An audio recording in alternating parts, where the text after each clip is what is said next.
Hey guys, Chris Mercado, and I need to tell you guys something. First, let's take a few laps. So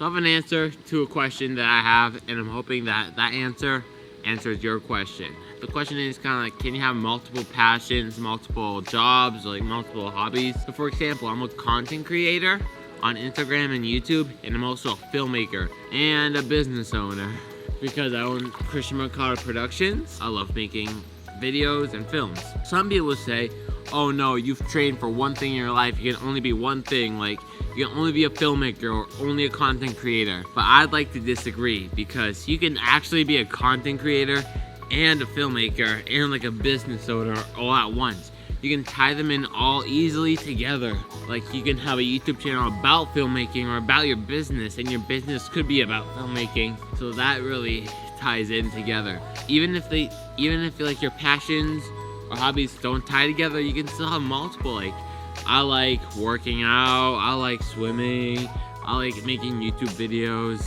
I like playing airsoft, I like video games. I love all those hobbies. I also love filmmaking, and I own my video production company, Cristian Mercado Production. So you could really be multiple things at once. This was kind of a short video, but I hope I answered your questions. Thank you guys for watching. I'll see you in the next one. Peace.